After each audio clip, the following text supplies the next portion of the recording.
Let us now do the detailed analysis of the poem.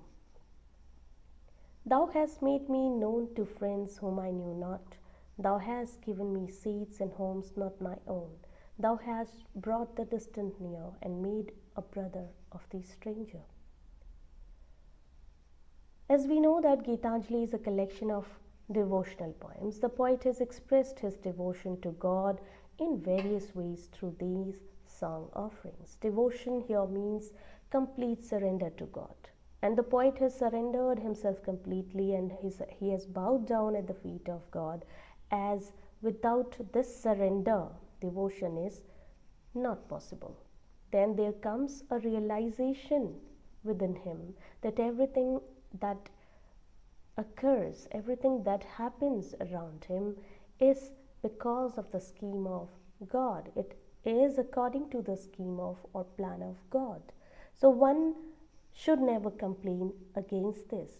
Rather, a sense of gratitude should always be there.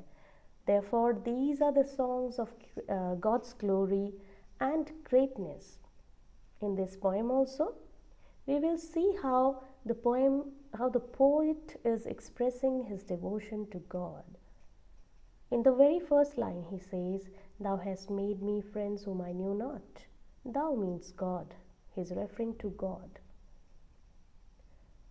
Friends whom I knew not, here suggests Rabindranath Tagore. He always was very fortunate. He always felt very fortunate that he had such lovely people around him. He was always surrounded by lovely people who really love him, respect him. And he, out of this happiness, he feels a sense of gratitude that God is responsible for all this, and he gives all the credit to God, that it is only because of his will that he has so many friends who were just a stranger to him before. So the poem tells us that there is no difference between this life and beyond, since the divine is his constant and never failing companion. The poet then asserts that the divine process of the renewal of the old is eternal. Thou hast given me seats, he says, in homes not my own. Thou hast brought the distant near. Seats and homes. As you know, he's talking about homes that is not a permanent dwelling, just a temporary dwelling it is, which the poet is talking of. And as in every birth, he has to change. This dwelling changes. So he says that he is fortunate enough that he has found seats, which means place, position and respect, in homes not his own, or the place which is just a temporary dwelling where God has placed him. So God has been very kind to him. He says that he has not only brought the distant near, God has not only brought the people who are very distant nearer, but also made a brother of the stranger. The people who were a stranger to him, God, it is just because of the will of God, because of the wish of God, blessing of God, that those people are now his brother in this birth. So he feels really fortunate. It means people who might have been strangers in the previous birth have become brothers of the poet in this birth. So in Bhakti tradition also there is a belief that God is the doer of all things, and everything that is happening is just because of the wish of God. So God is the real doer, and God has become very merciful to the poet, as he has such lovely people in his life. And out of this happiness, he is celebrating his happiness, as he is thanking God.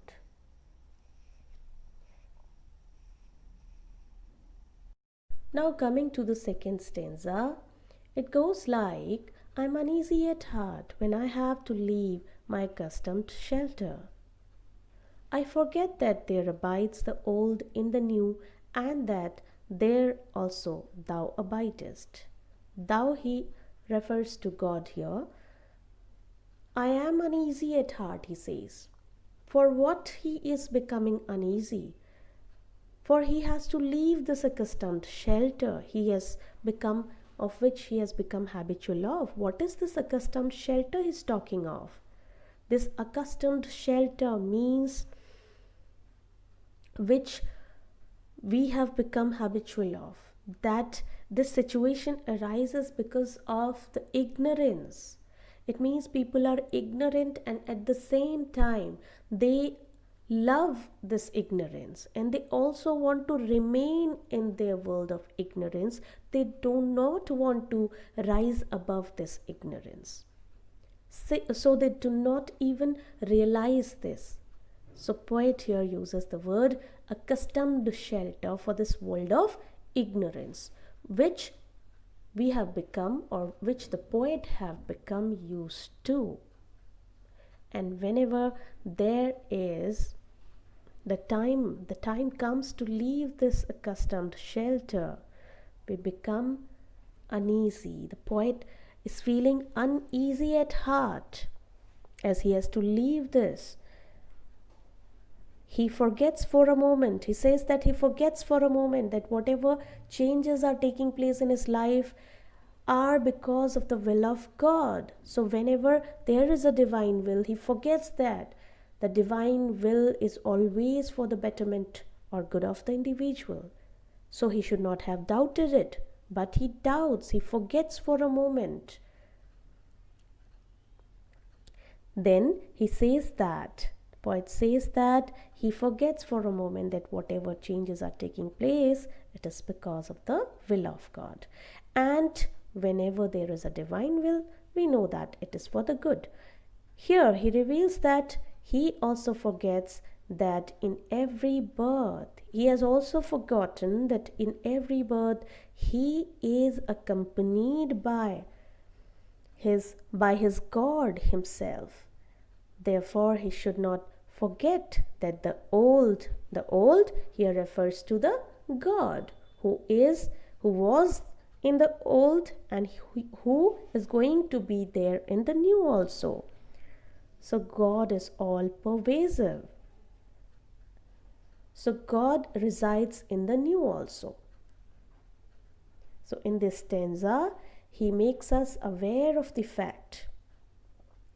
This belief, this shows this is a belief in the Indian philosophy. If we read the Indian philosophy, we'll come to know this about this, that in the reincarnation of soul and the all pervasiveness of God. So here we come to know about his belief, this belief that God is always there.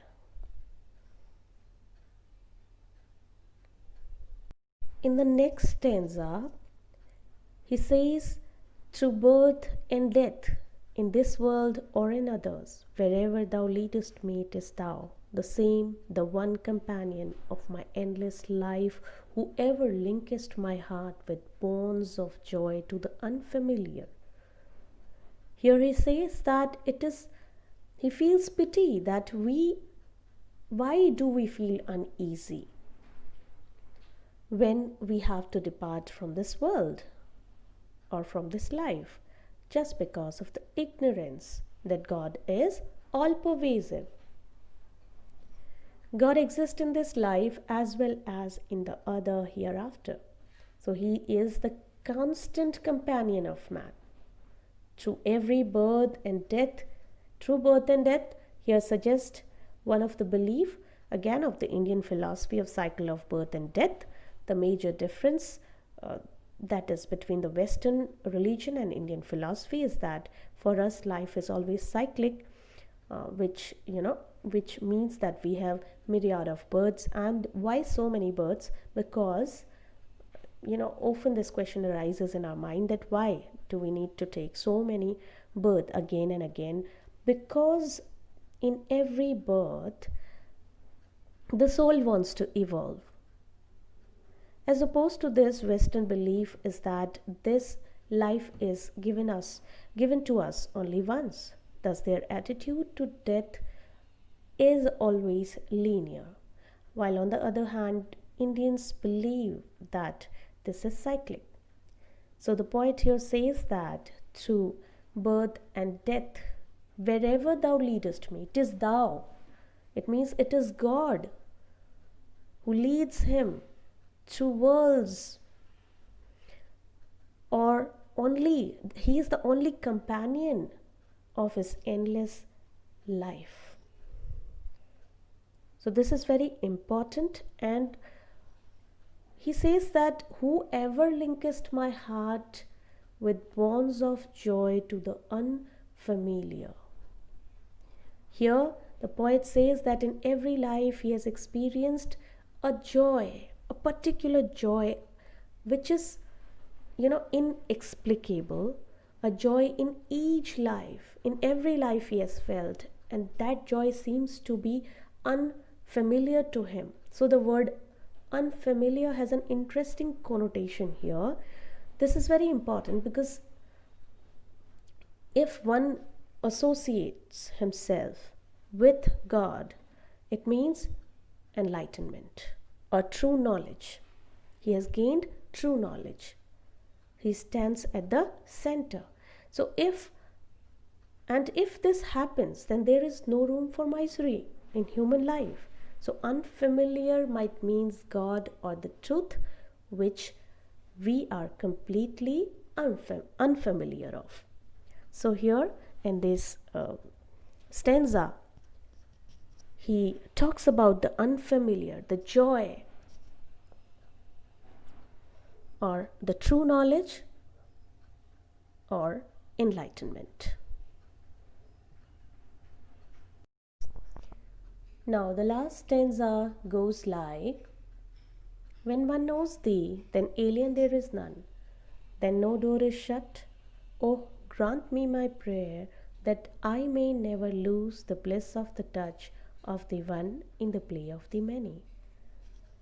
Now the poet reveals that when one has the realization of God, when one knows the truth, when one becomes aware of the truth, then there is none who is a stranger. Then everyone seems like brother or friends. Because a oneness is felt, a feeling of oneness is realized with everything that exists in the universe. The poet then emphasizes that when God enters the life of anyone, as God enters, as the poet is realizing at present moment, then everything becomes easy and all doors of knowledge are open. God is, he says, the very name of enlightenment or the truth. And when man achieves this self-realization, then no doors of knowledge are shut. The poet then prays that the touch of the divine, therefore, should last for all time to come. Here is, we see that pantheistic mysticism par excellence. And the prayer implies that he may never lose the bliss which results from a realization of the eternal truth, that is God, who manifests himself in various shapes and forms of the phenomenal world. In this way, we have come to the end of the explanation part. I hope it was informative for you. Thank you so much for watching the video.